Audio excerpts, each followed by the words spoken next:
Okay, hey everybody. Here is our first video on subtracting mixed numbers using the adding up strategy.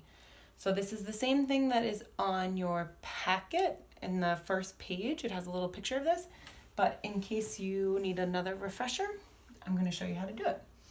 So the first thing we're going to do is just make an estimate. Okay, so just like we would with whole numbers, we will round these to friendly numbers. And estimating is flexible, so you can kind of do this how you would like to do it.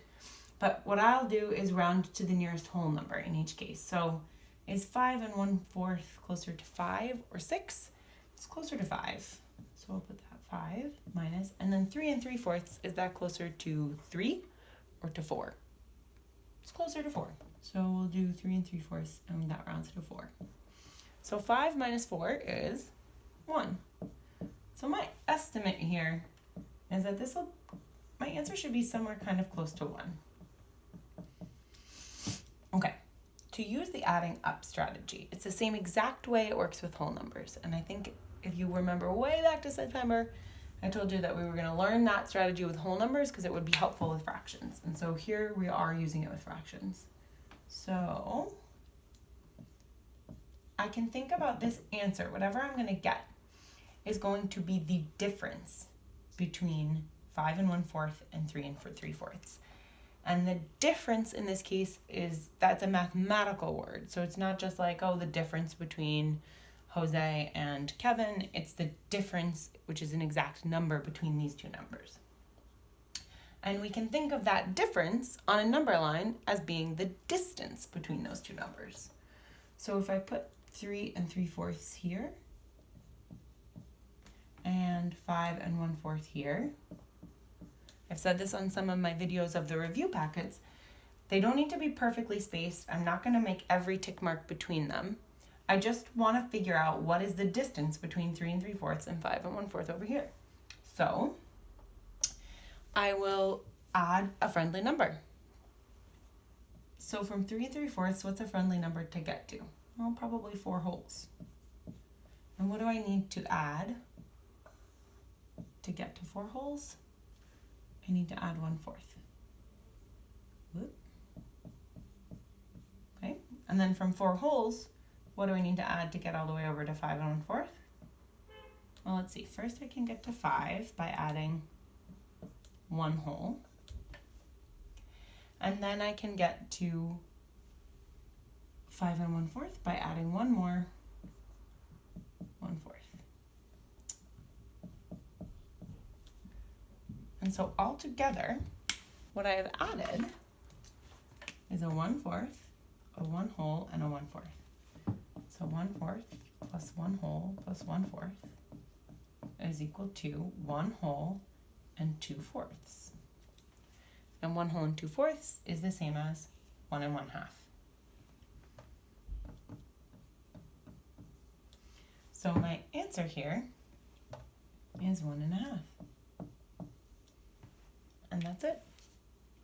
And then I would check with my estimate. Let's see, my estimate was 1 whole. 1 1/2 is pretty close to 1 whole, so I feel pretty good about that. And that is my answer. Let's do one more using this strategy. And then I'll show you a couple more estimates just to get a feel for that. So this time, I'm going to erase all of this.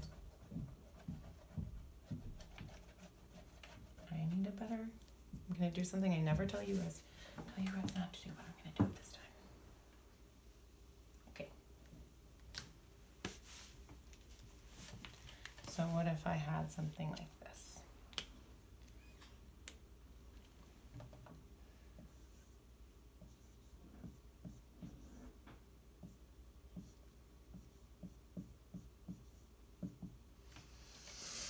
Six 2/5 minus 1 4/5. So I'll make my estimate first. 6 2/5 is, well, 2/5 is very close to 1/2. So I'll say 6 2/5 is close to 6 1/2. And then 1 4/5 rounds up. It's very close to 2. So I'll say 6 1/2 minus 2. I kept this fraction here instead of rounding to the nearest whole number because halves are still pretty easy for me to work with. And I can still do this in my head, so that still works for estimating. 6.5 minus 2 is 4.5. Okay, so my estimate is 4.5. I'm hoping that my answer will be something close to 4.5. And if it is, I know it's probably close. I'm going to use the adding up strategy. So in the last problem, I forgot to show you one thing, which is I can rewrite this problem as a missing addend addition problem. So instead of 6 2/5 minus 1 4/5, I can also think of it as 1 4/5 plus some number will get me to 6 2/5. So this is just what we're doing when we draw that number line, is we're starting at 1 4/5, we're finding out what that number is that I need to add to get up to 6 2/5. So let's do that. Here's 1 4/5.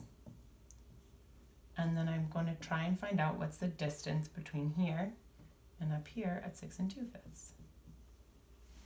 Okay? So we'll start by getting to a whole number, by adding a friendly number to get to a whole number. So from 1 4/5, I'll probably add 1/5. That gets me to 2 wholes.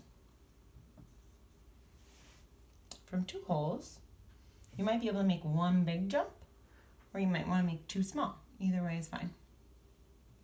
I will add to get to 6 wholes next. Plus 4 wholes gets me to 6 wholes. Now how much do I have to add to get over to 6 2/5? Well, you'll see. It's actually another jump of 2/5. So we have 1/5 plus 4 plus 2/5. 1/5 plus 4 wholes plus 2/5 is equal to 4 wholes and 3/5. Is that close to my estimate, 4.5? Yeah, it's really close. So that seems like a good answer. 4 wholes and 3/5. And then you're done. Nice work.